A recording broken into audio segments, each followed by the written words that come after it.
Je remercie évidemment le musée et la Société des Amis du musée de m'avoir invité. C'est un grand honneur d'être là. En plus, il y a des noms qui ont été prononcés et qui, pour moi, sont extrêmement importants. Ceux de Marcel Mauss, évidemment, mais aussi celui de André Leroi-Gourhan, qui, pour moi, est un précurseur par rapport aux questions que j'essaye de traiter dans l'ouvrage. Il occupe une place assez importante dans l'ouvrage parce qu'il était déjà à la fois ethnologue, préhistorien et très cultivé en matière de biologie évolutive. Il faisait des comparaisons avec des grands singes, par exemple, ce qui aujourd'hui paraît très étrange pour des anthropologues contemporains. Donc c'était une époque bénie où les chercheurs étaient pluridisciplinaires, où ils se moquaient un peu des frontières entre les différentes disciplines qui se découpent aujourd'hui des petits morceaux de réalité. Et donc je suis ravi évidemment de venir ici parce que ça a du sens aussi par rapport à ma démarche scientifique.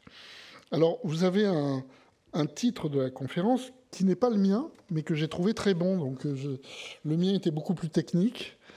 Celui-là, il est très simple. Comment l'enfant façonne les sociétés humaines. Il est bizarre parce que on se dit comment l'enfant qui n'est pas un acteur politique, un acteur économique, n'a pas toute son autonomie, etc., comment il aurait pu façonner les sociétés humaines. Alors c'est peut-être pas tant l'enfant que le fait que nous ayons des enfants particulièrement dépendants des adultes. Alors c'est là-dessus que je vais insister. Mais pour faire comprendre un petit peu les choses, je vais un peu remettre en perspective mon projet que j'ai développé en deux ouvrages. Le premier en 2023, Les structures fondamentales des sociétés humaines. Et puis j'ai publié en début 2025 Vers une science sociale du vivant, qui est une manière de reprendre ce que j'ai essayé de dire sur quasiment 1000 pages dans le premier, de manière un peu plus pédagogique, on va dire, pour ceux qui ont vraiment très peur des gros ouvrages. Mais je peux vous dire que les gros ouvrages se vendent mieux que les petits ouvrages. Et que ça, c'est une bonne nouvelle. Voilà.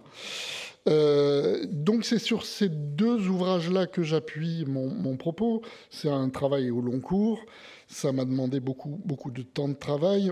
C'est résumé dans ces deux-là. Et évidemment, mon préféré, c'est le plus conséquent et qui développe, qui donne toutes les preuves, tous les éléments nécessaires au soutien de la thèse que j'essaye de défendre dans l'ouvrage. Alors, je suis parti en fait dans cet ouvrage de problèmes qui sont internes aux sciences sociales. Je ne vais pas passer trop longtemps là-dessus parce que c'est trop particulier, c'est épistémologique. C'est est-ce que nous sommes des sciences comme les autres? J'imagine que beaucoup d'entre vous savent que ça n'est pas évident qu'on considère la sociologie, l'histoire, l'anthropologie comme des sciences. Alors bien sûr, on dit des sciences de l'homme, on dit des sciences sociales, donc pourquoi il y aurait un problème? En fait, en permanence, soit à l'extérieur de ces sciences, soit à l'intérieur même de ces sciences, les gens montrent bien que ce ne sont pas des sciences comme les autres, qu'elles sont un peu différentes, qu'elles ne peuvent pas être aussi scientifiques que les autres, qu'on appelle dures pour des raisons que je ne comprends pas, parce qu'on est bien aussi dur ou mou, je ne sais quoi. En tout cas, c'est pas une question de dureté ou de mollesse.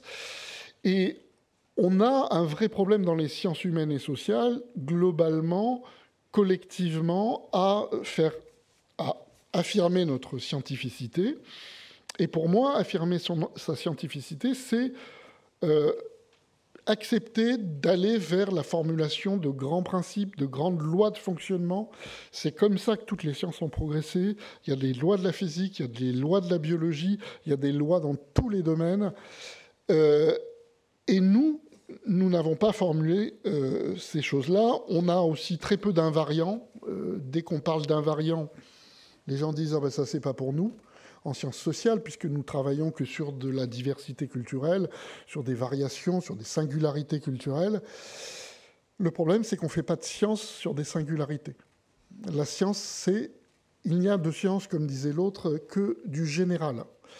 Donc, on est mal parti. Voilà.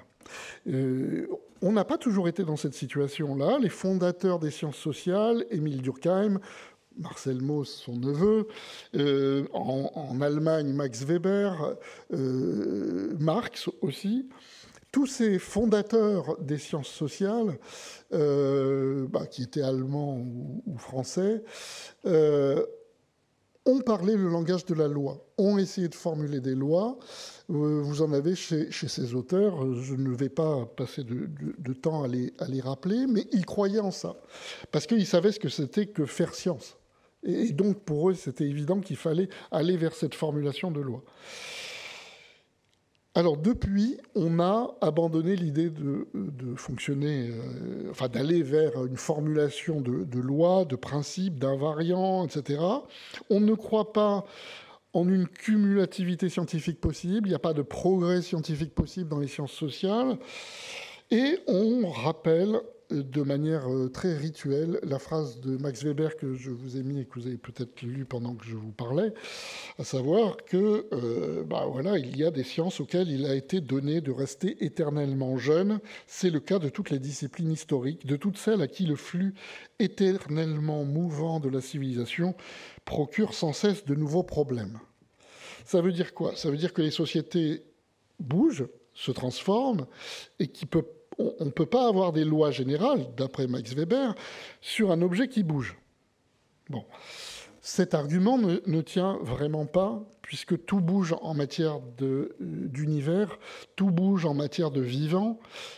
C'est même la définition de la théorie de l'évolution, c'est que ça ne cesse de se transformer, et que tous les arguments qui peuvent être avancés pour dire nous avons des objets spécifiques, nous avons des singularités dans la nature de nos objets ou dans les conditions dans lesquelles nous étudions notre objet, tous ces arguments tombent. Il y a 6 grands arguments que j'ai pointés dans l'ouvrage « Les structures fondamentales des sociétés humaines ». Je ne vais pas les reprendre. C'est pour vous dire qu'on peut, chacun après l'autre, les contester, montrer que c'est des erreurs. C'est aussi des erreurs sur la perception qu'on a des vraies sciences, physiques ou biologiques, parce que les gens en sciences sociales ont des formations plutôt littéraires et qu'ils n'ont aucune connaissance de ce que sont les sciences ordinaires. Ils ne les connaissent qu'en lisant un peu d'épistémologie, ce qui est loin de suffire. Voilà. Donc, on est dans une mauvaise situation, et pour sortir de cette situation, il faut arriver à montrer qu'il y a des choses qui sont régulières, qu'il y a des lois générales, qu'il y a des tendances générales, etc., dans les sociétés humaines. Un des grands éléments qui me paraît être central dans l'argumentation, c'est le constat de l'existence de convergences. Alors, les convergences, au départ, c'est un phénomène que la biologie évolutive a bien documenté. Ça veut dire quoi, convergence? Ça veut dire que vous avez, par exemple, dans le même océan, vous avez des requins et des dauphins. Ils n'ont pas d'ancêtre commun immédiat, puisqu'il y a un poisson d'un côté et vous avez un mammifère de l'autre. Bon, au départ, c'est difficile quand on explique à des enfants que, en fait, c'est pas du tout les mêmes espèces, qu'il y en a un qui porte les bébés alors que l'autre pas du tout, etc. Mammifères, poissons, bon, c'est très très différent. Et pourtant, ils se ressemblent beaucoup en termes de fuselage, on va dire, de forme. Morphologiquement, ils ont des formes proches parce que il a fallu s'adapter à une situation qui est la vie en milieu aquatique. Donc, vous trouvez très peu de poissons carrés, avec une grande surface à l'avant qui empêche d'avancer. Je dis ça de manière drôle, hein, mais c'est évident que vous ne vivez dans un milieu que si, progressivement, par sélection naturelle, il y a eu des des formes qui ont été privilégiées, des organisations de la structure du corps qui ont été privilégiées. Donc ce sont des analogies, c'est-à-dire c'est pas parce que le dauphin et le requin ont un ancêtre direct commun qui avait déjà cette propriété, qu'ils ont cette propriété. Ça, c'est ce qu'on appelle de l'homologie. Quant à l'analogie, ce sont des phénomènes qui apparaissent indépendamment les uns des autres et qui s'expliquent parce que les mêmes causes produisent les mêmes effets. Voilà. Mais dès lors que vous dites qu'il y a des causes qui produisent les mêmes effets, alors ça veut dire que le monde ne navigue pas par pur hasard, etc. C'est-à-dire que quand vous vous retrouvez dans les mêmes situations, quand des organismes vivants se retrouvent dans des situations analogues, alors, petit à petit, ils sont obligés d'adopter des formes, des fonctionnements, des comportements, et on verra après même des structures sociales, qui sont relativement analogues. Mais c'est encore une fois pas lié au fait qu'ils ont un ancêtre commun. Donc, c'est intéressant ces histoires de convergence biologique. Bon. On va voir réapparaître plusieurs fois certaines formes. Alors évidemment, le cas de convergence le plus cité, que je n'ai pas cité à l'instant, c'est celui des chauves-souris mammifères qui ont des ailes, mais évidemment qui ont, si on regarde la structure, c'est comme des mains de mammifères, mais il y a quand même une aile qui ressemble à une aile d'oiseau parce qu'ils volent. Et qu'il n'y a pas 36 façons d'arriver à voler. Il faut avoir une structure relativement analogue. Ils sont à la fois très différents et en même temps, ils ont convergé vers des solutions semblables. Alors, en matière de société humaine, eh bien, c'est rempli de convergence. Donc, pour tous mes collègues qui pensent que les sociétés humaines ont une vie imprévisible, qu'on peut... où il n'y a rien de structuré parce que ça dépend de notre volonté, de ce que l'on veut faire, de nos rapports entre les uns et les autres, de choix politiques, de décisions personnelles ou je ne sais quoi, on se rend compte que dans l'histoire, les sociétés ne sont pas allées dans n'importe quel sens et qu'elles ont réinventé X fois les mêmes solutions devant les mêmes problèmes. Donc ça, c'est très, très intéressant. Alors, ça a été fait...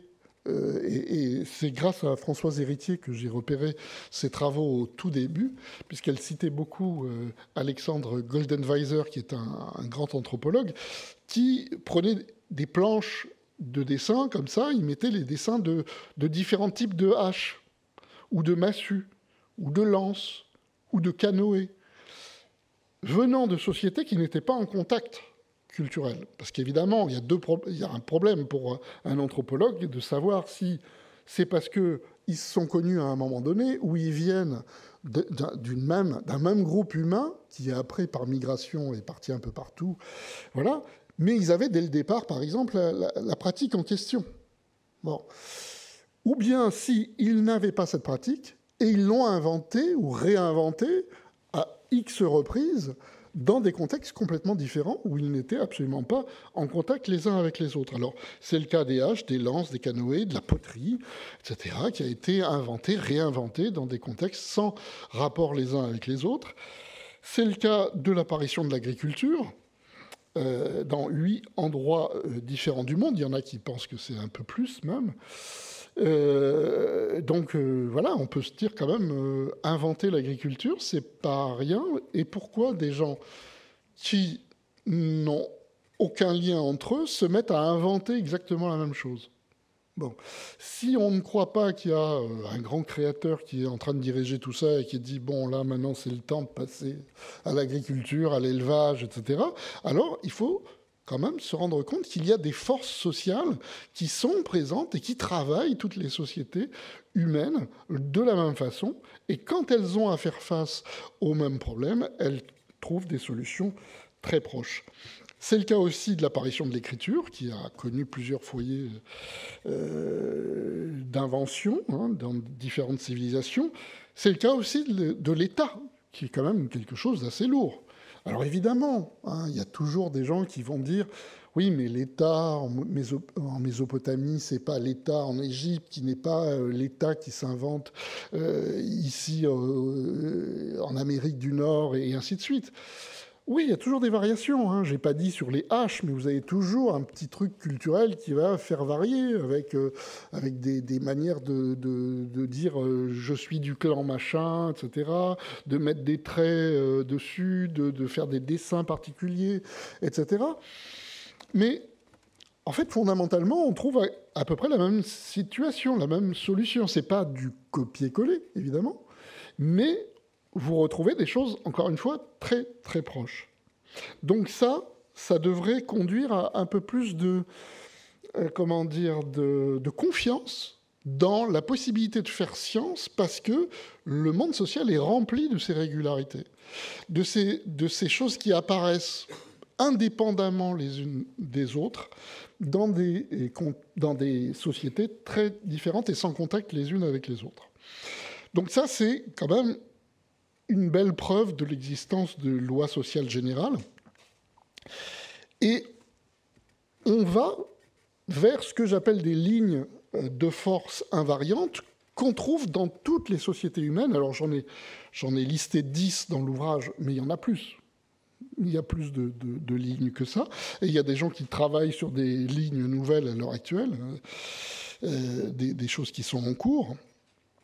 Donc je ne vais pas en parler, mais ces lignes-là, vous pouvez vous dire que toutes les sociétés humaines documentées par l'ethnologie, par la sociologie, par l'histoire, par la préhistoire, tout ce qu'on peut savoir des sociétés humaines, dans toutes ces sociétés humaines, il y a toutes ces dimensions.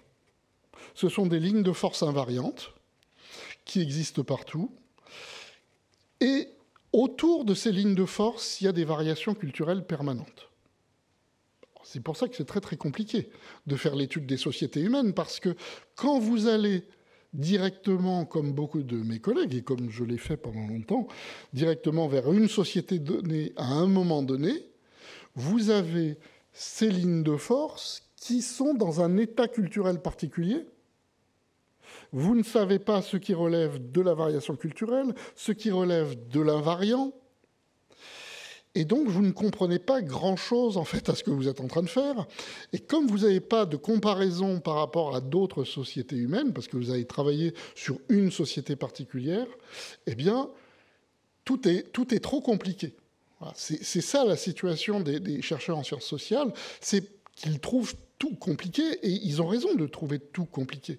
Mais parce qu'ils n'ont pas les points de comparaison. Alors je vais y venir, mais vous voyez, cet ensemble de lignes de force,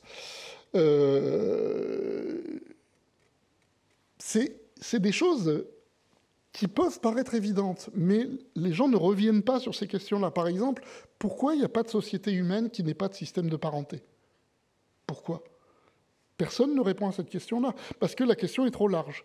On va vous dire, oui, ça c'est une question, déjà qu'on essaye de faire la différence entre tel type de système de parenté et tel autre, ce qu'a fait magnifiquement Françoise Héritier, et dans un souci non pas de chercher des variations encore singulières ici ou là, qui est une variante de tel système, etc., mais à montrer qu'avec un petit nombre de principes de base, vous avez en fait 6 possibilités de systèmes de parenté, pas plus. Et il y en a surtout 4 qui ont été mis en œuvre dans les sociétés humaines. Surtout 4. Un, pas du tout. Et un qui n'a pas emporté l'adhésion de beaucoup de sociétés. Bon, pourquoi il y a des systèmes de parenté partout? Pourquoi il y en a si peu, finalement, alors qu'on dit que l'humanité est tellement foisonnante culturellement qu'il y a une infinité de possibles? En matière de parenté, c'est 6 à l'infinité. C'est petit pour une infinité. Hein. On est bien d'accord. Donc, cette liste-là qu'on pourrait augmenter, c'est une liste de dimensions de la vie sociale qui existe dans toutes les sociétés sous des formes différentes. Parce que la culture ne cesse de s'entourer autour. Hein. C'est comme vous prenez un bâton et vous le mettez dans du sucre qui est en train de chauffer, vous avez une barbe à papa. C'est ça, les sociétés humaines. Ça ne cesse de s'enrouler autour d'un bâton. Si vous ne tenez pas compte du bâton, vous comprenez rien. Si vous n'avez que les fils, sachant que quand vous arrivez, parce qu'au début, vous avez une petite barbe à papa, et puis plus vous attendez, plus vous pouvez avoir des grosses barbes à papa. Et nous, quand on étudie nos sociétés 21e siècle, on a une barbe à papa immense. Donc comment voulez-vous comprendre une chose pareille? Comment voulez-vous comprendre quelque chose qui est le produit à la fois de structures très générales, communes à toutes les sociétés humaines, et en plus d'une variation culturelle qui n'a cessé de faire son œuvre depuis? Bon. Donc, voilà ces lignes de force. Et je fais remarquer que Yves Coppens, le grand paléoanthropologue, disait ça très bien. Alors, il le disait à sa manière, mais il disait, dès qu'il y a l'homme, Homo sapiens, tout est là. Et quand il disait tout est là, c'est les dimensions esthétiques, les dimensions religieuses ou spirituelles, les dimensions morales, les dimensions économiques, les dimensions politiques, les dimensions... C'est-à-dire que c'est quand même étrange que personne ne s'intéresse à ces grands invariants de nos structures sociales. Bon. Donc, en lisant de la préhistoire, on arrive à se poser des questions beaucoup plus fondamentales que quand on reste en sociologue ou en anthropologue ou en historien sur une période donnée, un type de société donnée, etc. Voilà. Pour sortir du problème, il y a deux types de comparaisons à mettre en place. Comprendre un objet, c'est le comparer. Vous n'avez pas d'autre choix. Et ce qui m'étonne, c'est que ce principe de base de toute science a échappé à la grande majorité des gens, sauf les fondateurs, sauf les André Leroi-Gourhan, les Mauss, etc. Émile Durkheim, fondateur de la sociologie, il écrit les formes élémentaires de la vie religieuse qui portent sur les aborigènes d'Australie. Bon, aujourd'hui, un sociologue qui travaillerait sur les aborigènes d'Australie, on dirait, il est anthropologue. Il est évident aujourd'hui qu'un sociologue, ça travaille sur la société du XXIe siècle, et donc il est bien placé pour ne pas comprendre grand-chose à sa société, parce qu'il n'a aucun point de comparaison, aucun enseignement qui permettrait une comparaison des différents types de sociétés. Et donc, pour arriver véritablement à comprendre des choses sur nos types de sociétés, il faut comparer en permanence. Donc, la première comparaison systématique à faire, c'est entre sociétés humaines. Et pas entre des sociétés proches, entre des sociétés très contrastées, des types de sociétés qui n'ont rien à voir les uns avec les autres. Si vous commencez, comme le conseillaient beaucoup d'historiens pendant très longtemps, on peut faire des comparaisons interrégionales, ça c'est possible. On peut étudier à l'intérieur de la France, au XVIIIe siècle, telle ou telle région, c'est possible. Si vous commencez à vouloir faire une comparaison Angleterre-France, oulala, ça commence. Il y a un problème. Alors que vraiment, c'est vraiment pas un gros problème de comparer avec l'Angleterre qui a une structure sociale extrêmement proche de la nôtre. Ce qui change, c'est les langues, c'est quelques traditions politiques, etc. Mais pour l'essentiel, ils ont fait leur révolution industrielle un peu avant la nôtre, etc. Mais ils sont sur des tendances et des structures qui sont très, très proches des nôtres. Donc, ce n'est pas un problème. Déjà, ça posait problème aux historiens, aux plus grands historiens. Je peux vous citer plusieurs professeurs au Collège de France qui, sur France Culture, disent « Ah ben non, c'est pas possible de comparer. » Déjà, que Marc Bloch ait pu avoir l'idée de comparer l'Angleterre et la France dans Les Rois thaumaturges, c'était vraiment limite. Bon. Alors moi, je pense que Marc Bloch avait raison et qu'il y a des raisons de s'enorgueillir d'avoir eu un historien aussi fort à qui on reprochait paradoxalement, d'être trop sociologue, c'est-à-dire de vouloir trop généraliser, alors qu'il faisait le travail de comparaison entre sociétés très, très différentes.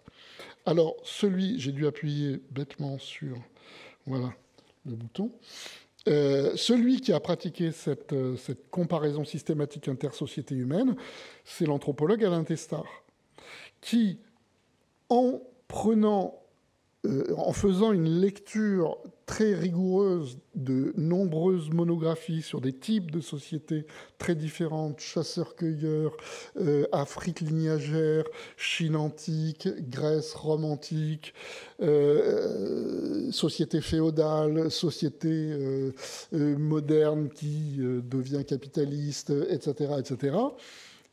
Il disait il faut contraster ces sociétés-là les plus différentes. Il faut aller justement vers des choses dont on dit la plupart du temps c'est pas comparable. Quand quelqu'un vous dit c'est pas comparable, ça veut dire que c'est comparable et que c'est même très intéressant de le comparer. Parce que ce sont des humains, c'est dire que c'est incomparable, c'est ne pas comprendre que nous avons, en tant qu'humains, en tant qu'espèce humaine, des problèmes qui sont de même nature, mais dans des états culturels à chaque fois différents. Donc, prendre des situations extrêmement contrastées, Testard disait il faut prendre les Nambiquara étudiés par Claude Lévi-Strauss et nos sociétés capitalistes. C'est ça, le contraste qu'il faut chercher.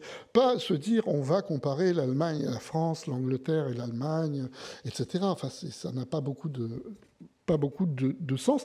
Même si, évidemment, on peut le faire, il faut le faire. En plus, il y a beaucoup de financement dans le cadre européen pour travailler sur des comparaisons intersociétés européennes. Donc, ne nous privons pas de ces opportunités, mais enfin, c'est pas le plus important, en fait.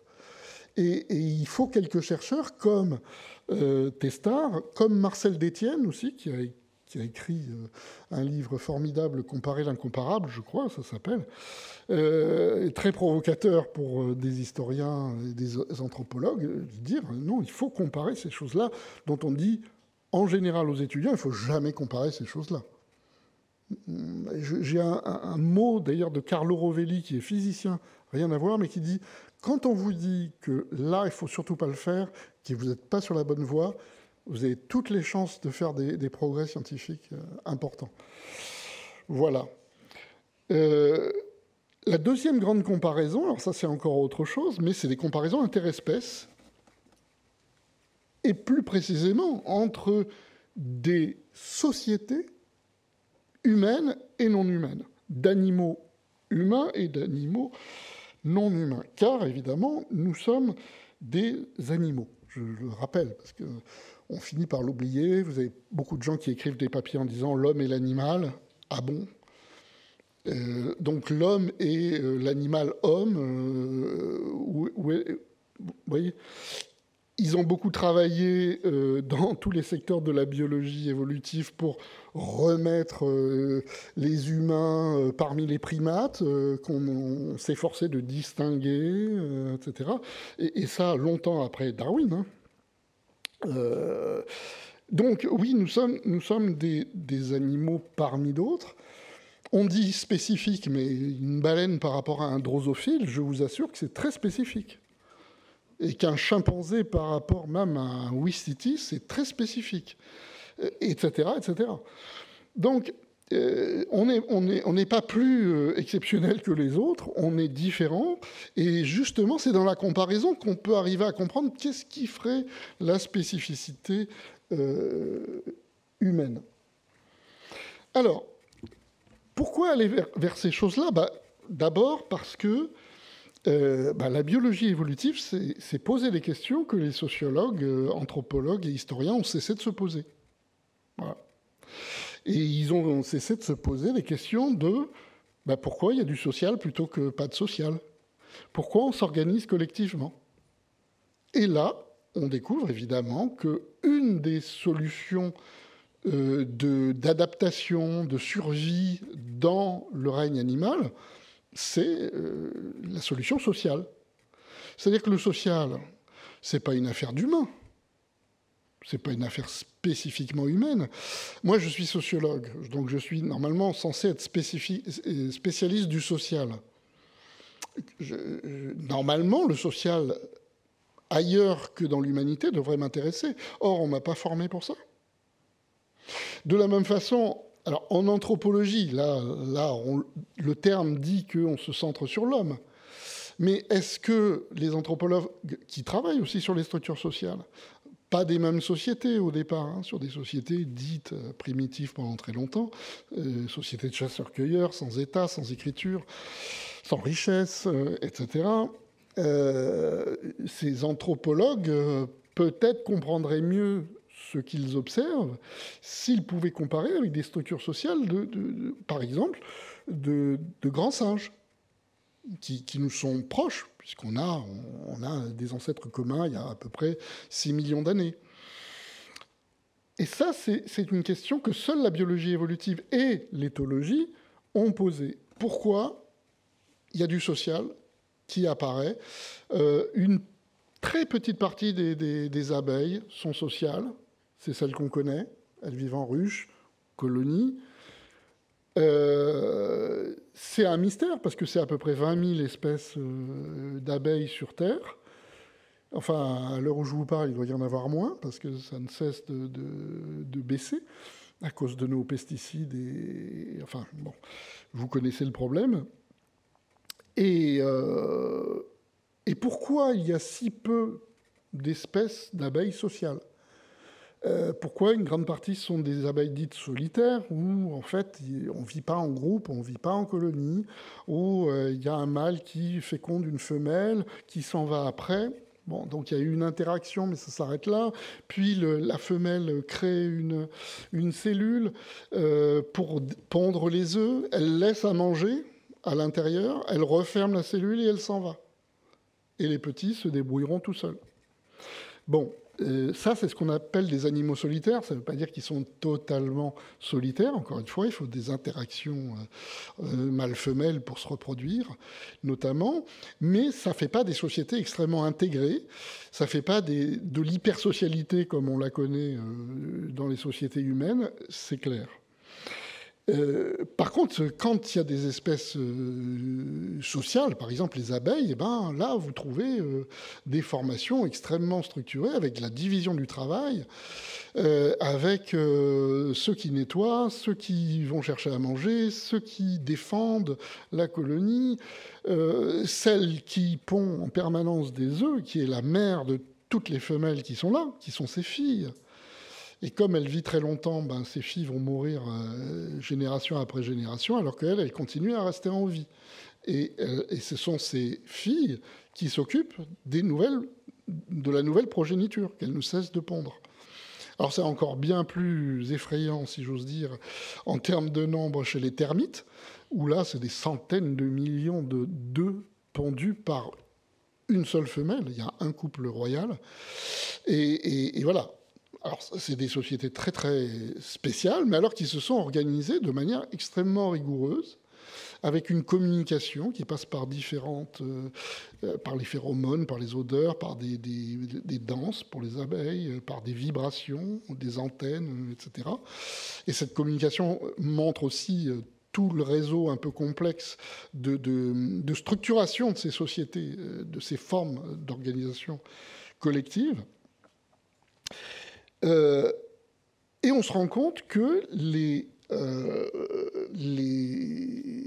éthologues qui travaillent depuis environ 70 ans, hein, grosso modo, sur des sociétés animales non humaines, bah, ont produit un savoir considérable qui, pour moi, est clairement d'ordre sociologique. C'est-à-dire que les éthologues formés à la biologie, qui travaillent sur les hiérarchies à l'intérieur du groupe, sur les soins parentaux, sur les rapports généralement asymétriques entre mâles et femelles, ou dans l'autre sens, hein, entre femelles et mâles. L'asymétrie peut être dans les deux sens, plus fréquemment, malheureusement, des mâles sur les femelles, mais on a des rapports de domination entre les mâles et les femelles dans la très, très grande majorité des sociétés animales non humaines étudiées. Vous avez les pratiques exogamiques qu'on a découvertes, parce qu'il y a de l'évitement de l'inceste dans la très grande majorité des groupes. Par exemple, chez les chimpanzés, ce que Lévi-Strauss considérait comme une spécificité humaine, c'est-à-dire le fait on sorte de son groupe pour aller se reproduire ailleurs, pour éviter la trop grande proximité, on va dire génétique, même si c'est pas c'est pas le leitmotiv des gens, ils savent pas ce que c'est que le gène. Hein.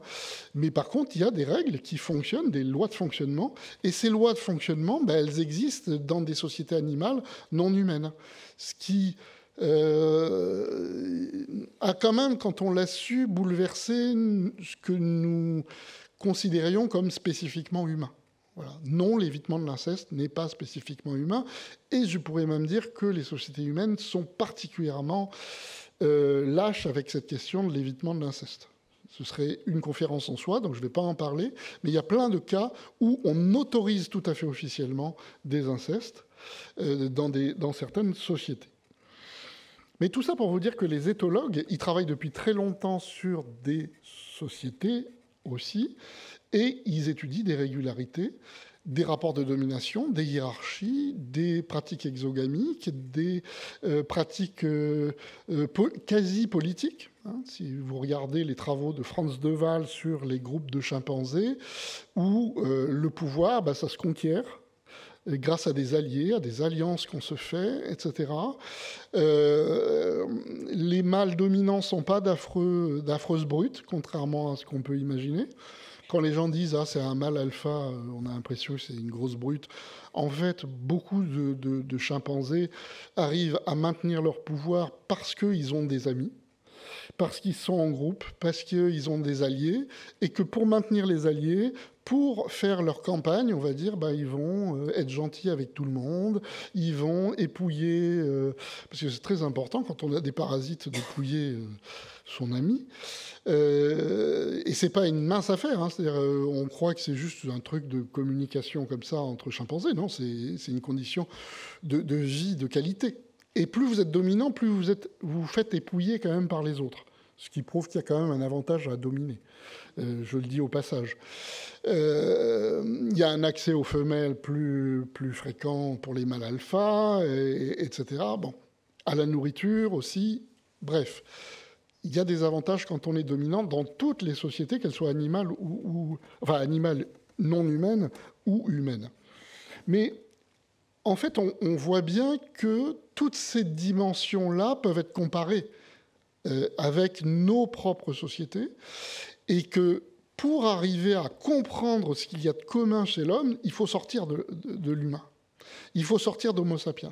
Je dis souvent que si on avait la chance d'avoir une anthropologie, une histoire, une sociologie dans un temps où on aurait des néandertaliens à côté de nous, ce qui n'a pas été le cas, puisque l'anthropologie est arrivée bien plus tard que après la disparition des néandertaliens. Si on avait eu deux espèces humaines côte à côte, on n'aurait pas eu la même anthropologie, on n'aurait pas eu les mêmes sciences sociales, parce qu'on aurait pu voir à côté des effets, des produits de variation en fait dans les propriétés des espèces, les effets sur les structurations sociales de ces espèces. Donc vous voyez, le programme est large, mais en fait c'est la seule manière de répondre à des questions qu'on doit se poser en tant que chercheur en sciences sociales. Évidemment, le propre de l'homme est tombé, on a considéré, je ne vais pas faire la liste, hein, là j'ai juste mis la question de la transmission. Pendant longtemps, on a dit les animaux, c'est donc non humain, hein, c'est l'instinct, c'est l'inné, et nous, c'est l'acquis, c'est la culture. On a même dit c'est le social. Donc là, je vous ai déjà dit depuis tout à l'heure que le social est largement non humain. Et puis on a découvert que la culture aussi était présente dans beaucoup de taxons du vivant, qu'il y a de la transmission culturelle chez les drosophiles, chez les poissons, chez évidemment tous les mammifères, etc., etc., que même l'outil où on croyait tenir enfin un propre de l'homme, etc., bah, il y a des outils dans plein de taxons du vivant, chez des oiseaux, chez des insectes, chez des mammifères divers et variés, chez des pieuvres, chez tout ce que vous voulez. Et chaque semaine, il y a un papier sur une espèce différente où on a observé l'usage de pierres, de cailloux, de coquillages, etc., pour agir dans l'environnement, pour faire des choses dans l'environnement. C'est ce qu'on appelle un outil. On n'a pas fait guère mieux au départ. On a pris des pierres qu'il y avait autour de nous et on a commencé à les tailler, à les casser, etc. Avant d'arriver au téléphone portable, pour dire un peu les choses, où les gens sont persuadés qu'on est quand même tellement supérieur, très récemment.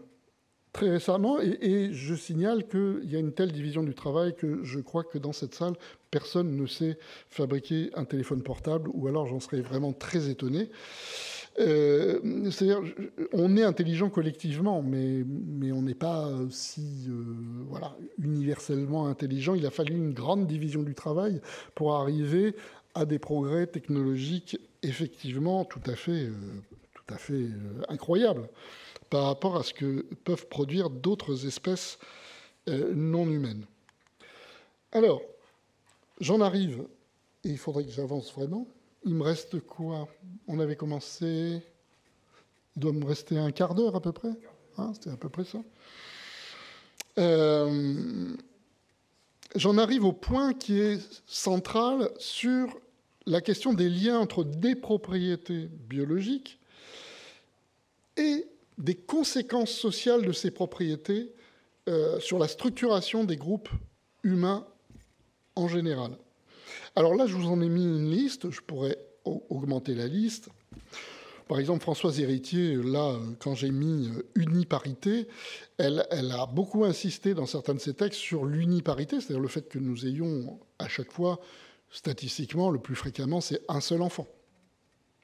Ce qui, évidemment, nous distingue de ces pondeuses infatigables que sont les reines des abeilles, les reines des termites, les reines... voilà. Et nous, on est vraiment très, très faible du point de vue production, reproduction et production d'une progéniture. Mais même parmi les mammifères, les portées de chiens, de souris, de beaucoup de mammifères, sont infiniment plus grandes. Donc c'est un problème déjà dans lequel on est dans les sociétés humaines, c'est qu'il ne faut pas se louper. Quand on a un enfant, je vais y revenir tout de suite après, c'est en plus difficile d'en avoir. Pendant très longtemps, l'histoire de l'humanité, ça a été grand risque au moment de l'accouchement. Et quand on en a un, il faut vraiment s'en occuper beaucoup. Et vous allez voir que c'est en plus difficile de s'occuper d'un enfant humain. Alors l'uniparité, ça a un effet, par exemple, Françoise Héritier disait, mais c'est parce qu'on a une uniparité qu'on a des cadets, des aînés et des cadets.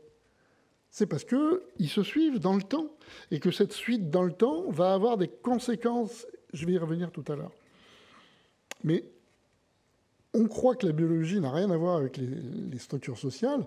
En fait, nos structures sociales dépendent beaucoup de cette biologie et ce qu'elle nous oblige à faire. C'est-à-dire qu'il y a effectivement, parmi les frères et sœurs, des plus âgés et des plus jeunes.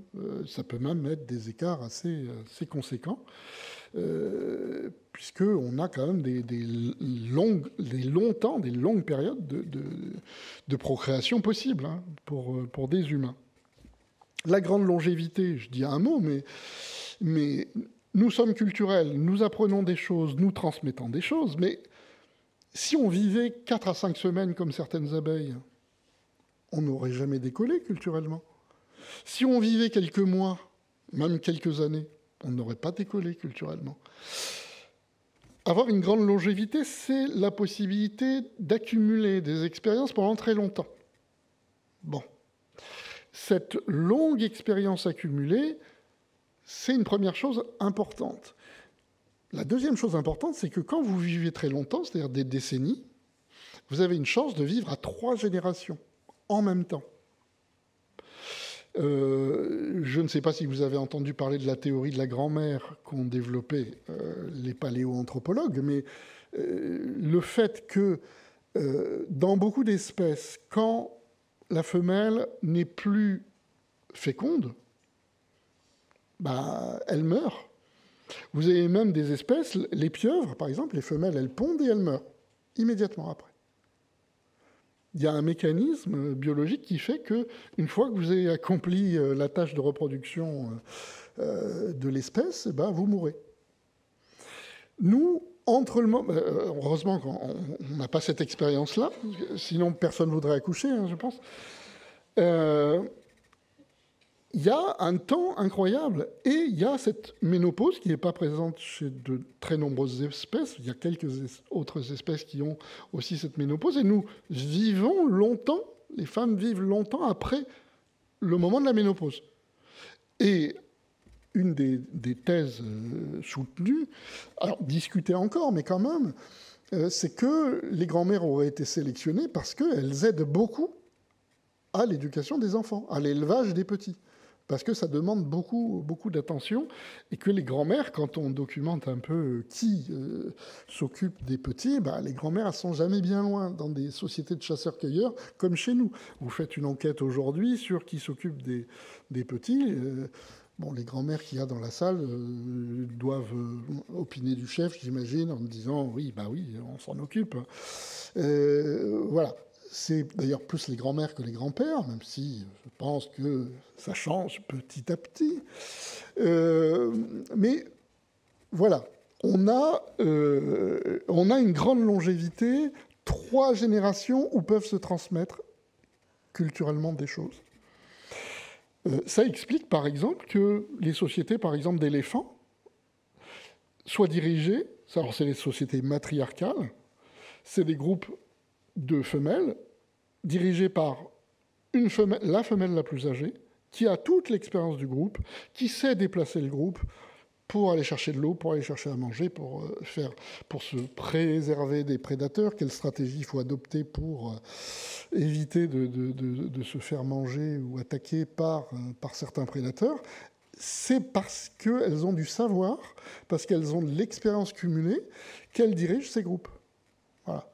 Donc ce sont des matriarches, c'est du matriarcat, et les groupes que vous observez sur les documentaires, dans les documentaires animaliers avec des éléphants, c'est des groupes avec des femelles s'occupant des juvéniles. Jusqu'au moment où les femelles restent dans le groupe, les mâles, eux, quittent à la maturité, ils vont ailleurs, et ils reviennent uniquement, enfin, ils vont dans d'autres groupes pour se reproduire, et d'autres mâles arrivent au moment où il faut se reproduire avec les femelles. Mais les groupes sociaux sont composés essentiellement des femelles et des petits. Voilà, c'est ça, les sociétés.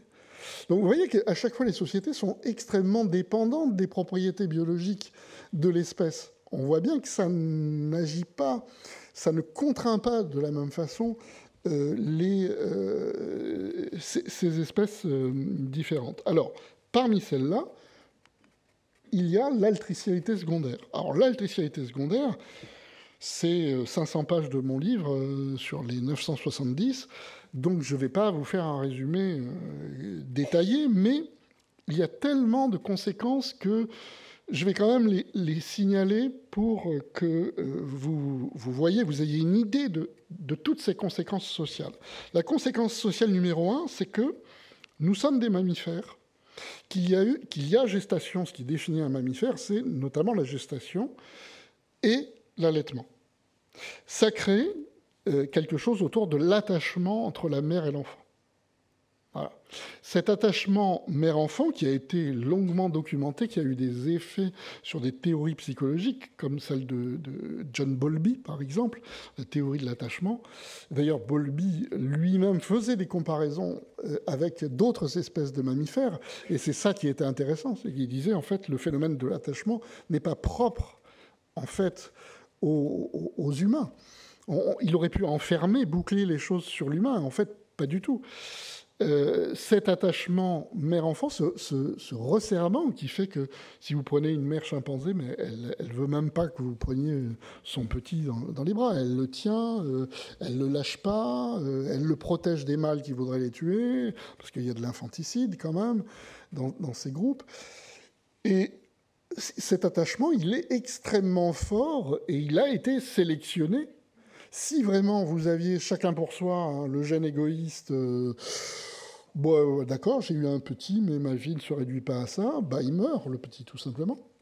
Si on n'avait pas eu cet attachement-là très fort de « je me sens concerné par ce petit », chez les mammifères, c'est vital pour que l'espèce puisse continuer. Aujourd'hui, des neuroscientifiques travaillent sur l'instinct maternel, mais aussi l'instinct paternel, qui se produit aussi pour des raisons hormonales. Quand les mâles savent que c'est leur petit, et pas, s'ils n'ont pas un doute sur ça pourrait être d'un autre mâle, etc., ils s'occupent des petits comme la mère. Ils les couvent, ils les réchauffent, ils leur amènent à manger, etc. Et surtout, ils ne les tuent pas. S'ils savent qu'ils ne sont pas d'eux, ils vont essayer de les tuer pour rendre de nouveau la femelle fertile et qu'ils puissent se reproduire avec elle pour avoir leur petit. Bref, j'en reviens à cet attachement. Il y a un resserrement du lien mère-enfant chez tous les mammifères, et particulièrement fort chez les mammifères altriciels, c'est-à-dire qui ont une longue dépendance du petit par rapport aux parents. Donc ça, première grande conséquence, qui a des conséquences psychologiques majeures, etc. Théorie de l'attachement de John Bowlby, même une partie de la psychanalyse, si vous trouvez ça chez Freud. Sauf qu'il ne citait pas, évidemment, des travaux de biologie. Il a découvert, en tant qu'observateur, des relations humaines. Voilà. Deuxième conséquence, c'est l'élevage communautaire et l'importance des rapports de parenté. Alors, élevage communautaire, ça veut dire qu'à la différence des chimpanzés, les petits humains sont hyper entourés. Ça, on peut résumer ça avec une formule qui est très connue, c'est il faut tout un village pour éduquer un enfant. Alors, c'est pas tout le village, mais les anthropologues qui ont étudié certaines sociétés de chasseurs-cueilleurs mobiles montrent que c'est un grand nombre de gens qui interviennent dans l'éducation de l'enfant, dans la surveillance de l'enfant, dans la protection de l'enfant, dans le nourrissage de l'enfant, etc., etc. L'enfant humain étant particulièrement vulnérable, particulièrement demandeur d'attention, etc., et ne pouvant pas être autonome pendant très très longtemps, comme disait ma mère, puisque j'aime bien citer ma mère, qui n'était pas du tout sociologue ni anthropologue, elle disait « un enfant, ça se surveille comme le lait sur le feu ». Voilà. Et quand il y a du lait sur le feu, il faut faire aussi attention à l'enfant, je pense. Mais en fait, les enfants sont toujours pris dans des réseaux et on voit que si les hommes se sont rapprochés des petits, parce qu'on a plutôt une vision d'hommes qui sont à distance de la relation à l'enfant. Hein. Mais en fait, ça pourrait être pire. Le fait que l'enfant soit vulnérable, ça a rapproché quand même le père. Ça fait que ça a forcé à de la monogamie sociale, à un rapprochement, et progressivement, en fait, c'est aussi des réseaux de parenté qui s'organisent. C'est-à-dire que la parenté, s'il y a quelque chose de très important dans la parenté, c'est le lien qu'il y a par rapport à la tâche de s'occuper des petits. C'est des réseaux très très forts de proches, parents, qui s'occupent beaucoup des enfants. Alors après, vous avez toujours des voisins, des amis, etc., qui viennent. Et dans nos sociétés, on a des professionnels. On a des nourrices, on a des crèches, on a voilà, des babysitters, etc., qui peuvent s'occuper des petits. Mais en fait, on se rend compte que un enfant humain étant très très vulnérable et avec des cris très particuliers, il faudrait rester des heures là-dessus pour comprendre à quel point, enfin, on finit par tous oublier ces moments-là, mais ça rend fou en fait.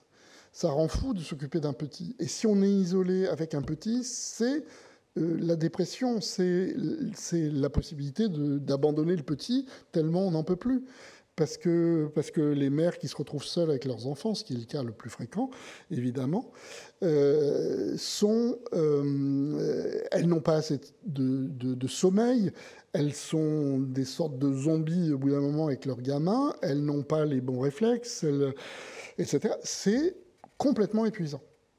Voilà. Et c'est pour ça que ça se répartit, et que ça s'est réparti Ça s'est réparti dans toutes les sociétés humaines entre plusieurs acteurs. On parle d'alloparentalité, c'est-à-dire de parents qui viennent de l'extérieur. Évidemment, la conséquence numéro 3, c'est qu'avec un enfant particulièrement vulnérable, il faut des parents qui sont des héros en fait, du quotidien.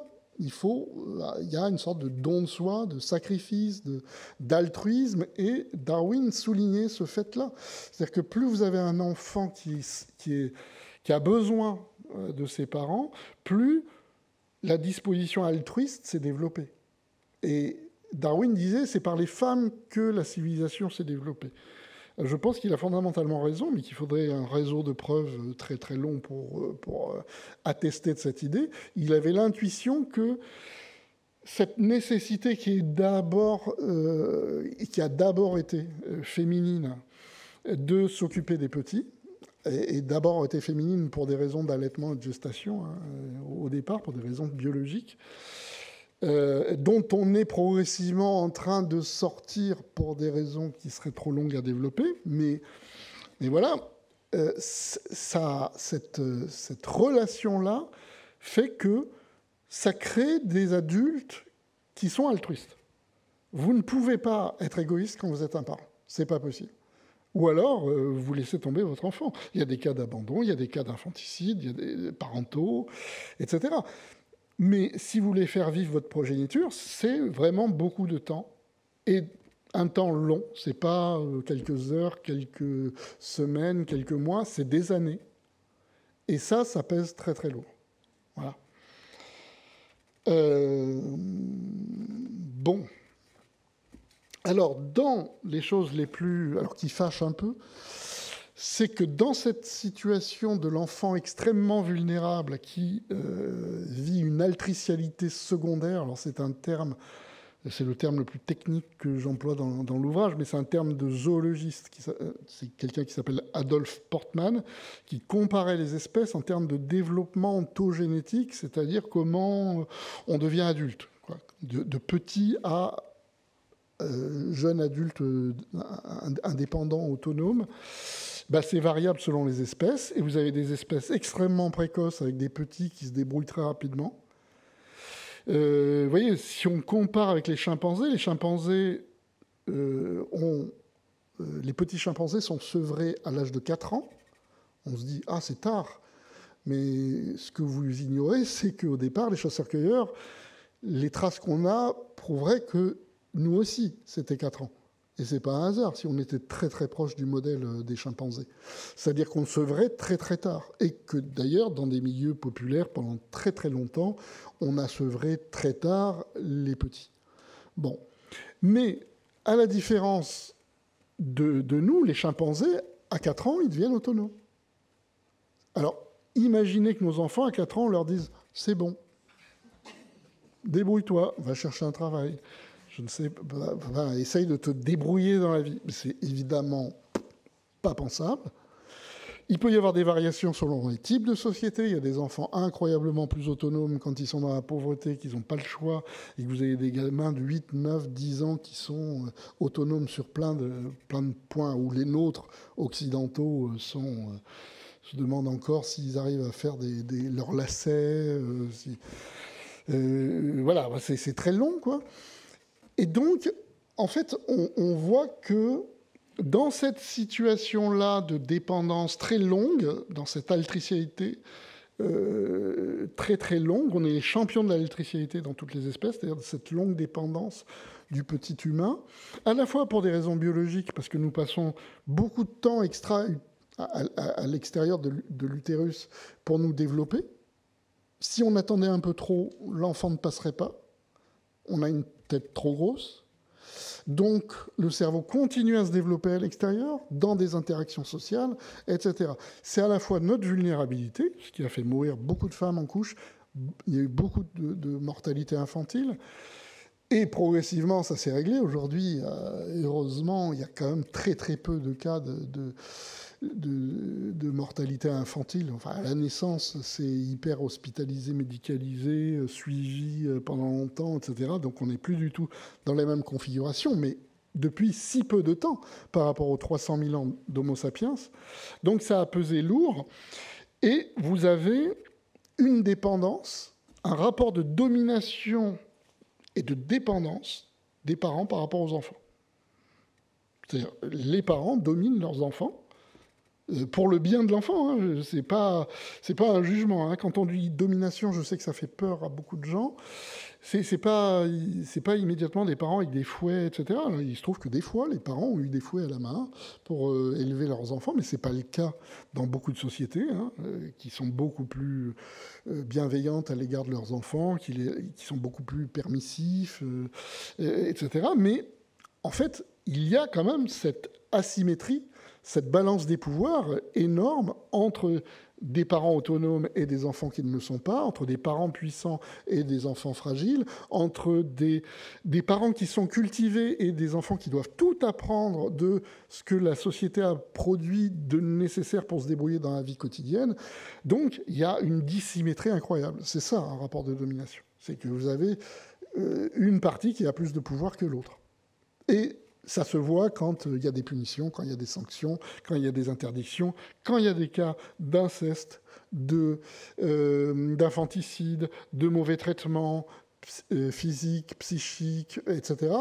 Tout ça vient nous rappeler que ce n'est pas un rapport égal, évidemment.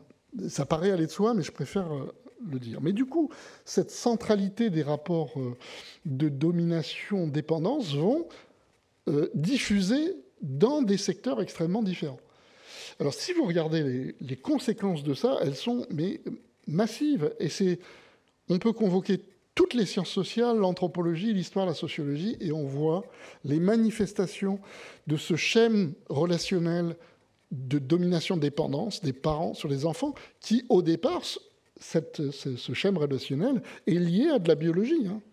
Ce n'est pas nous qui avons choisi. C'est ça qui est aussi important à garder en tête. Nous n'avons pas nos destins complètement entre nos mains. Une partie de ce que nous faisons est liée à nos caractéristiques qui nous ont mis sur les rails que nous connaissons aujourd'hui. Et on est sur des rails avec des trains qui vont très vite et on n'a pas toujours le temps de se dire mais pourquoi on est comme ça, pourquoi on se comporte comme ça, etc. Voilà une partie des réponses. Donc, non seulement les parents dominent les enfants, mais les vieux dominent et protègent, puisque c'est les deux, hein, c'est à la fois de la bienveillance et de la domination. Les jeunes, il y a de la gérontocratie dans tous les premiers types de sociétés connus. Les aborigènes d'Australie, c'est de la gérontocratie, c'est les vieux hommes, par ailleurs, qui dominent. Les conseils de sages, j'ai l'impression à chaque fois d'appuyer sur le mauvais bouton. Non, c'est bon. Les conseils de sages sont des conseils de vieux hommes qui ont le savoir sur les rituels, sur les bonnes choses à faire, bref. Voilà, donc les vieux dominent les jeunes, la gérontocratie. Les aînés, alors cette histoire de droit d'aînesse qui se retrouve dans des sociétés extrêmement différentes, et moi je n'ai pas trouvé un texte expliquant vraiment pourquoi, les vieux dominent les jeunes, mais aussi au sein d'une fratrie, les aînés ont longtemps eu des privilèges par rapport aux cadets.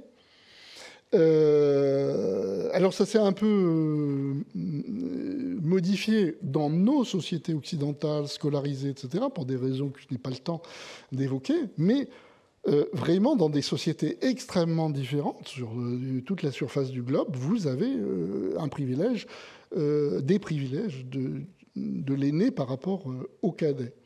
Ça marche aussi sur un plan plus collectif. Les rapports entre les lignages. Les lignages ne se valent pas.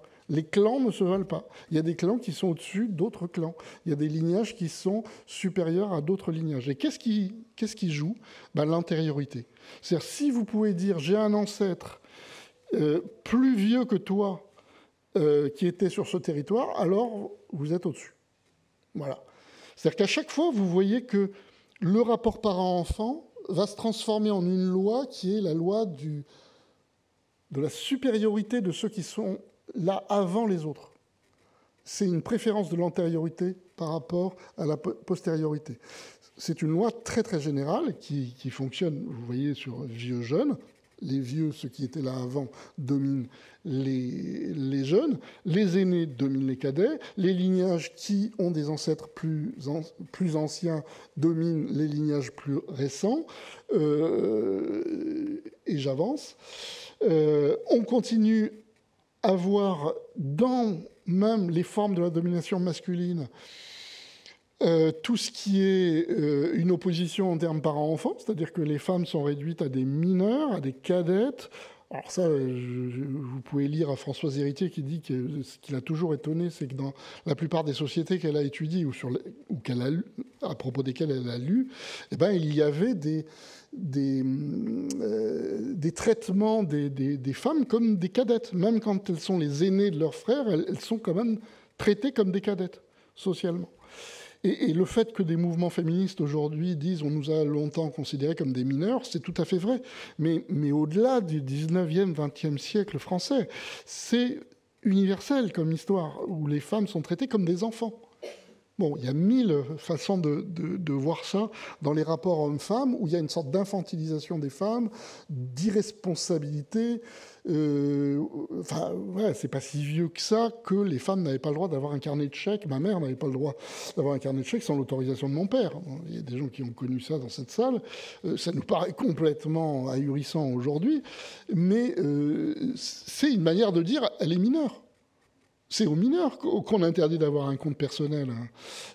Donc, vous avez cette opposition-là qui joue, parents-enfants, qui joue aussi dans les rapports de domination entre hommes et femmes.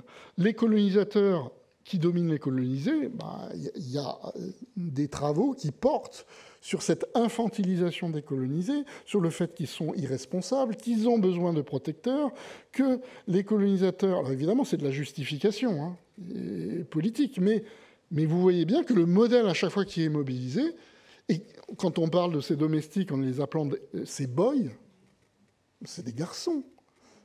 On les traite comme des enfants. À chaque fois, on infantilise des peuples entiers, des groupes entiers, pour justifier une domination, et une domination qui se présente évidemment comme bienveillante, comme la domination parentale. Les gouvernants, c'est la même chose. Ils passent leur temps, dans des sociétés les plus différentes, à se présenter comme des parents bienveillants. Donc, j'ai signalé quelques expressions bien connues. Les pères du peuple, évidemment, la patrie, qui ramène un pater, les pères de la nation, etc., et qui infantilisent les gouvernés qu'ils sont censés protéger. Mais encore récemment, c'est dans toute l'histoire de la France Ve République, vous avez des gens des politiques qui font des réformes, les gens descendent dans la rue et ils disent on n'a pas fait assez de pédagogie. En disant ça, Juppé, par exemple, faisait ça avec la réforme des retraites. Ça nous rappelle quand même des choses. Réforme de retraite, il disait on n'a pas assez expliqué, comme s'ils avaient affaire à une classe. Alors, généreux, ils mettaient la faute sur le prof, quand même, en disant on n'a pas assez expliqué. Mais en fait, les gens avaient très très bien compris ce que c'était que cette réforme, et ils n'en voulaient pas. Mais on les traite comme des enfants, en disant quand on vous aura bien expliqué, vous ferez ce qu'on vous dira. Donc, ce rapport des gouvernants aux gouvernés comme un rapport à la fois bienveillant et en même temps infantilisant, c'est quelque chose qui se retrouve dans les sociétés les plus différentes. Dans les rapports magico-religieux, alors ça, c'est évidemment un morceau énorme et je ne vais pas le traiter, d'autant qu'il faudrait que j'arrête, vraiment. Le rapport magico-religieux, c'est un sentiment de dépendance, là aussi, c'est défini comme ça par Radcliffe Brown, un grand anthropologue britannique, qui dit que le magico-religieux, c'est un sentiment de dépendance à l'égard d'entités supranaturelles qu'on juge comme plus puissantes que nous, qui peuvent nous protéger, etc. Donc, dès qu'il y a un problème, on fait un rituel pour obtenir la bienveillance, l'aide, etc., dans toutes les circonstances. Les amulettes africaines pour les enfants pour qu'ils survivent, les rituels pour que la récolte soit bonne, puis que la chasse soit bonne, que la guerre soit bonne, etc., etc. Et on a même le rapport aux animaux qui est très conditionné par notre altricialité secondaire, où nous traitons nos animaux les plus apprivoisés comme des éternels enfants. Voilà. On les garde avec nous, on joue avec eux, on les rend dépendants de nous à vie. Et en fait, on a l'impression que dès que des animaux rentrent en contact avec les humains les réduisent à des sortes d'enfants. Ils limitent leurs possibilités d'action et ils les traitent progressivement, non pas en partenaires ou en amis ou quoi que ce soit, mais en enfants qu'on va bien protéger. Donc il y a tout cet aspect apparemment très noble, mais qui montre qu'il y a de la domination et il faut que j'arrête vraiment. Donc j'arrête là et j'attends vos questions.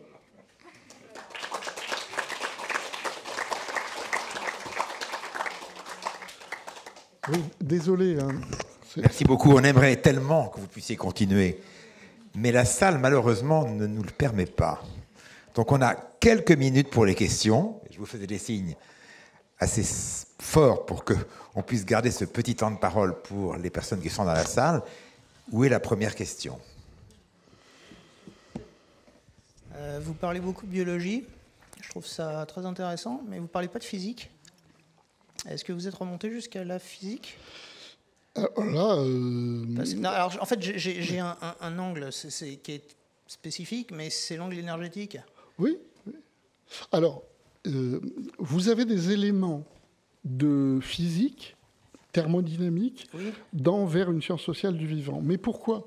Parce que des collègues biologistes ont redéfini la vie, au sens le plus large du terme, avec des éléments de thermodynamique et avec... en parlant d'autocatalyse, en parlant de réduction de l'entropie, etc., etc. Parce que mais ce serait trop long à expliquer. Oui, mais la dépendance des enfants demande une dépense d'énergie supplémentaire. Oui. Et forcément, ça influe sur la biologie et ça influe sur le social. Mais en fait, alors, pour vous répondre honnêtement... Bien sûr que tout est en lien avec tout, hein, ça c'est sûr. Et c'est pas une blague, je pense vraiment. Il y a quelqu'un comme Stephen Jay Gould qui faisait remarquer que toutes les formes d'animaux ne sont pas possibles. Il y a des tailles maximales. Parce qu'il y a une loi de la gravité qui pèse quand même.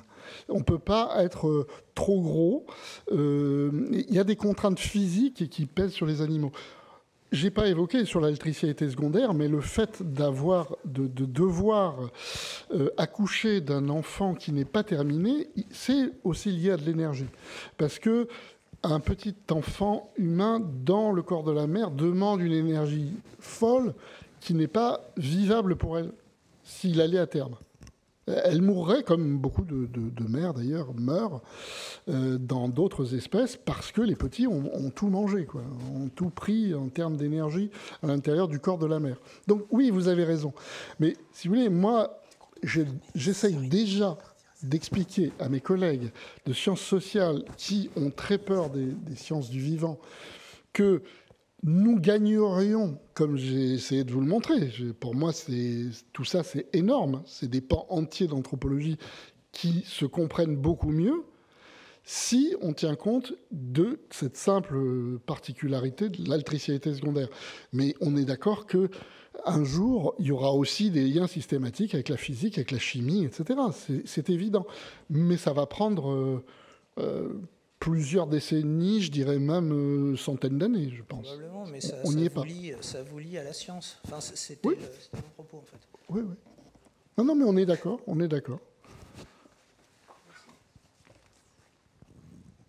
Autre question. Monsieur, madame. Alors, dans l'ordre, monsieur a levé la main le premier. Donc non, vous donnez votre place à... si vous aviez des questions qui me permettraient de répondre par oui ou non, je pense que tout le monde serait ravi, mais... Dans le micro, ok.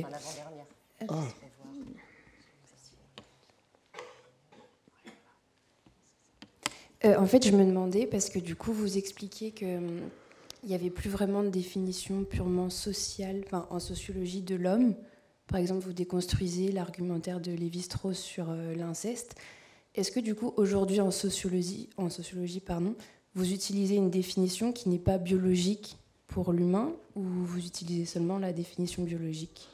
Alors, c'est compliqué de faire comprendre en fait la subtilité. C'est-à-dire que moi, je travaille sur des conséquences qui sont complètement sociales de propriété biologique. C'est-à-dire, moi, ce qui m'intéresse, je suis sociologue. Contrairement à ce que des gens mal intentionnés essayent de dire sur mon travail, mais parce que ça, c'est la vie scientifique dans ses aspects les plus détestables, des gens qui ne lisent pas, qui lisent mal, qui disent « Ah, il a parlé de biologie, donc c'est dangereux, donc il faut empêcher tout ça », pensent que je biologise le social. Pas du tout. Pas du tout. Je fais du social. Simplement, je dis qu'une partie des grandes contraintes sociales que nous ne voyons même plus, je peux vous dire que moi, j'ai travaillé pendant 25 ans sur les enfants, leur socialisation, etc. Et je n'avais pas vu les effets de l'altricialité secondaire. Je n'avais pas vu. Pourquoi? Parce que je travaillais que sur les différences garçons-filles, d'une classe sociale à l'autre, d'un pays à l'autre, etc. Mais je ne travaillais pas sur cette expérience universelle de tous les enfants humains d'une longue dépendance à l'égard des parents. Voilà. Et j'ai montré dans les structures fondamentales que Pierre Bourdieu et Jean-Claude Passeron, dans la reproduction, sont à deux doigts de voir le problème. Ils commencent à signaler cette propriété, mais pour immédiatement traduire ça en termes de les différences dans les classes sociales dépendent beaucoup des processus de socialisation, etc. Et il y a un éléphant dans la pièce que les gens ne voient pas. Donc moi, j'essaye de dire, ben voilà, regardez l'éléphant. Et ça ne veut pas dire qu'il ne faut pas étudier les variations culturelles et ainsi de suite, mais le culturel, ce n'est pas le social. Et une partie du social, enfin, le social, c'est des effets d'émergence. Voilà. C'est-à-dire que c'est le vivant qui s'organise de manière sociale. Pourquoi des abeilles se sont organisées socialement? Pourquoi des poissons s'organisent socialement? Pourquoi les pingouins sur la banquise, ils se mettent ensemble, etc. À chaque fois, il y a des raisons souvent biologiques pour qu'ils se mettent ensemble. Mais à un moment donné, si vous étudiez leurs structures sociales, elles sont autonomes, elles vivent en tant que telles. Et il peut y avoir des transmissions après, des éléments culturels qui viennent se greffer là-dessus en permanence. Mais vous avez des grandes structures qui sont là et qui sont les simples effets de propriété biologique. Si nous n'étions pas unis par, imaginez des mères qui ont des petits, une seule portée, d'un seul coup, il n'y aurait pas d'aînés et de cadets. Il faut avoir ça à l'esprit, c'est radical. Et il y a même, j'adore un propos de François Jacob, le prix Nobel de biologie, qui a dit il y a eu une partition sexuée, il faut des gamètes mâles et des gamètes femelles dans l'ensemble du vivant, même une grande partie du règne végétal, etc. Il y a cette partition sexuée. Bon. Il dit c'est comme ça que c'est organisé, on le constate, le vivant, pour se reproduire. Mais il dit le vivant aurait pu trouver une solution à 3. Ben, il dit nos structures sociales n'auraient pas été les mêmes, on n'aurait pas eu les mêmes parentés. S'il fallait se mettre à 3 pour faire un petit, ce serait peut-être beaucoup plus drôle, je ne sais pas. Mais en tout cas, même François Jacob rigole en disant mais on n'aurait pas écrit les mêmes romans, on n'aurait pas écrit les mêmes histoires d'amour, on n'aurait pas... Évidemment, évidemment. Mais ça, on finit par l'oublier, et je pense qu'une des grandes erreurs des chercheurs en sciences sociales, c'est de faire comme si on n'était pas une espèce vivante, avec des propriétés biologiques. On s'en rend compte de plus en plus parce qu'on est dans un drame écologique majeur, et qu'on se rend bien compte qu'on est une partie du vivant, qu'on est des animaux parmi les autres, mais des animaux qui ont produit des dégâts considérables, qu'il faut essayer de comprendre, de voir est-ce qu'on peut arriver à faire quelque chose avec tout ça. Il est temps de se poser des questions sur les lois fondamentales de fonctionnement des sociétés humaines, et c'est pour ça que je fais cet effort de connaissance, parce que si on ne le fait pas maintenant, ça va aller très vite, je pense. La disparition de l'espèce humaine, ce que disent d'ailleurs beaucoup de paléoanthropologues aujourd'hui. La toute dernière question. Oui, pardon, j'ai été long, mais je ne peux pas faire quoi. Ouais, bonsoir, et merci pour la conférence. Alors, par rapport, j'espère que je ne sais pas hors sujet, par rapport donc à la question des invariants, quels sont les invariants des résistances qu'on trouve dans la science sociale? Et est-ce que vous auriez une idée d'une première loi à formuler? Et est-ce que ça pourrait pas être la volonté de se distinguer, par exemple? Alors, Voilà. Je prends juste l'exemple d'un truc, mais que ça, du coup, c'est par rapport à votre réponse précédente, c'est peut-être plus culturel que social, mais j'avais remarqué quand j'étais plus jeune, voilà, qu'en Angleterre, justement, il y avait la ménagère, donc c'est-à-dire le sel et le poivre. Bon, eux, ils avaient plusieurs trous pour le poivre et un pour le sel, et en France, c'était l'inverse. Là, c'est totalement culturel, mais voilà, ça avait fait marrer. Bah oui, ça c'est complètement culturel. Testard dit on est une société capitaliste comme les Anglais, et pourtant on mange pas la même chose. J'allais dire heureusement. Désolé, hein, mais on ne parle pas la même langue. On a des traditions juridiques différentes. On a plein de choses qui nous différencient, et en même temps on a des grandes structures sociales. Culturelles, elles aussi, hein, puisque le capitalisme n'existe pas de tout temps. Donc il y a bien une différence à faire entre le social, le culturel, pour arriver à comprendre, à démêler toutes les difficultés. Après, je crois que j'ai oublié votre question, en fait, parce que vous l'avez allongée, et donc du coup j'ai oublié. Ah, mais la première loi, j'en ai formulé 17. Donc faites-vous plaisir. Lisez, la première loi, c'est celle sur laquelle j'ai le plus travaillé pendant des années, c'est la loi de la reproduction. Et Bourdieu l'a formulée, mais sous une forme de il ne faut pas parler de loi complètement. Là, il disait la loi qui fait que le capital culturel va au capital culturel. Bon, c'est ce qu'il a montré avec Passeron dans Les Héritiers, dans la reproduction, etc. Cette loi, en fait, c'est une loi empirique qui peut se formuler de manière beaucoup plus générale. Parce que ce qui se transmet, c'est aussi le capital économique. Le capital économique essaye non seulement de se reproduire, de se transmettre, mais même de s'étendre. Et c'est ce que nous connaissons depuis plusieurs décennies, depuis que le capitalisme existe. Il ne cesse d'y avoir accumulation des richesses, des profits, etc. Et si vous n'avez pas de contre-action par rapport à ça, ça continue. C'est des lois de la reproduction, conservation, extension. C'est valable aussi démographiquement. Si vous n'avez rien qui vous contraint, une espèce peut devenir complètement invasive, etc. Les humains ressemblent un peu à ça. Hein. Ils sont arrivés un peu partout. Ils ont détruit beaucoup de biodiversité autour d'eux. Ils occupent beaucoup d'espace. On est 8 milliards sur Terre. On sera sans doute à 10 milliards à un moment donné. On nous promet un ralentissement, mais c'est pas dit. Bref, vous voyez, cette loi de la conservation-reproduction, elle a été formulée par personne, et même Bourdieu, qui pourtant était un rationaliste et parlait le langage de la loi, il hésitait quand même à mettre ça sur papier et à défendre ça comme une loi. Moi, je pense qu'il faut aller jusqu'au bout. Donc il y a cette loi-là, mais il y a aussi des lois comme la loi de l'accumulation culturelle, qui fait que nous ne cessons d'inventer des choses sur la base d'une combinaison des choses qui sont déjà là. Ce qui nous distingue des animaux. C'est une des lois qui explique l'histoire de nos sociétés. C'est-à-dire que nous avons cumulé, et ça se fait de manière de plus en plus exponentielle. Ça fait 2 siècles qu'on est dans une production d'artefacts, comme on dit, c'est-à-dire d'outils, de machines, d'habitats, de tout ce que vous voulez,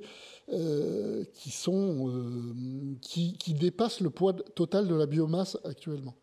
C'est dire, c'est-à-dire tout le vivant, animal, végétal, bactérie, tout ce que vous voulez, la masse est plus faible que ce que nous avons produit en termes d'artefacts sur Terre. Ça, c'est une autre loi. Il y en a 17. Donc, je vous laisse découvrir les 15 autres. Un très grand merci, Bernard. Merci un très grand merci.